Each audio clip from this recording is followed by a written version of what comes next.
চাঁপাইনবাবগঞ্জে আম পাড়া ও বাজারজাতকরণে এবারও নির্দিষ্ট কোনো সময়সূচি নির্ধারণ করা হয়নি। আম পরিপক্ব হলেই গাছ থেকে নামিয়ে বাজারজাত করা যাবে। তবে কেউ অপরিপক্ব আম বাজারজাত করলে তার বিরুদ্ধে কঠোর ব্যবস্থা নেওয়া হবে বলে জানিয়েছে জেলা প্রশাসন। সোমবার বিকেলে চাঁপাইনবাবগঞ্জ জেলা প্রশাসকের সম্মেলন কক্ষে ম্যাঙ্গো ক্যালেন্ডার প্রণয়ন এবং নিরাপদ ও বিষমুক্ত আম উৎপাদন, বিপণন, পরিবহন ও বাজারজাতকরণ বিষয়ে আয়োজিত মতবিনিময় সভায় সংশ্লিষ্টদের সম্মতিতে এ সিদ্ধান্ত নেওয়া হয়। চলতি মৌসুমে চাঁপাইনবাবগঞ্জ জেলায় ৩৭,৪৮৭ হেক্টর জমিতে আমের বাগান রয়েছে। এ বছর উৎপাদনের লক্ষ্যমাত্রা ধরা হয়েছে ৪,৫৮,০১২ মেট্রিক টন আম।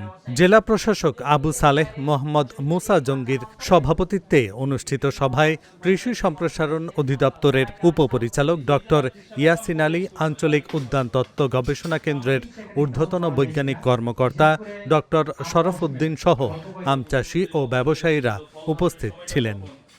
চাঁপাইনবাবগঞ্জের বিষয়টা হচ্ছে যে এখানে আম একটু দেরিতে পরিপক্ক হয় দেশের অন্যান্য এলাকার তুলনায়, সেহেতু এখানে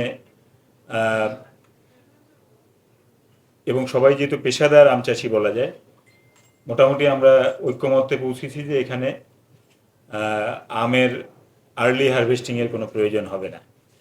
কাজেই আমাদের আম ক্যালেন্ডার যেটা বেশ কয়েক বছর আগে এটা হয়েছিল, সেটা করার কোনো প্রয়োজনীয়তা আছে বলে আমরা মনে করছি না। তবে তারপরে যদি আমরা অভিযোগ পাই যে অপরিপক্ক আম বাজারে উঠেছে, বাজারজাত করা হচ্ছে, সেটা খুবই দুঃখজনক হবে এবং এক্ষেত্রে আমরা অবশ্যই আইনানুগ ব্যবস্থা নেব। যে ধরনের আইনানুগ ব্যবস্থা গ্রহণ করা প্রয়োজন আমরা সেটি গ্রহণ করব।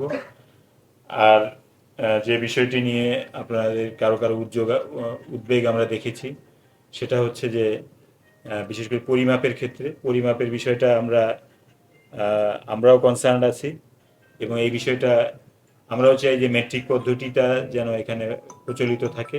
তবে এই বিষয়টা যেহেতু শুধুমাত্র চাঁপাইনবাবগঞ্জের একার ক্ষেত্রে এটা প্রযোজ্য নয়, এটা একটা মার্কেটিং বিজনেসের বিষয় আছে, সেহেতু এই বিষয়টা নিয়ে আমাদের আশেপাশে যে ম্যাঙ্গো প্রডিউসিং যে ডিস্ট্রিক্টগুলি আছে সেখানে যেন একটা সুসমন্বয় থাকে এবং একটা যেন ইউনিফাইড যেন একটা সিস্টেম চালু হয় পরিমাপের ক্ষেত্রে। এই বিষয়টা নিয়ে আমরা আমাদের অভিভাবক বিভাগীয় কমিশনার স্যারের সঙ্গে আমরা কথা বলবো এবং স্যারের উদ্যোগে গতবারের ন্যায় একটি সভা যেন আয়োজন করা হয় এবং সমন্বিতভাবে যেন আমরা একটা পরিকল্পনা গ্রহণ করতে পারি, এই বিষয়ে আমরা স্যারকে মেসেজটি জানাবো।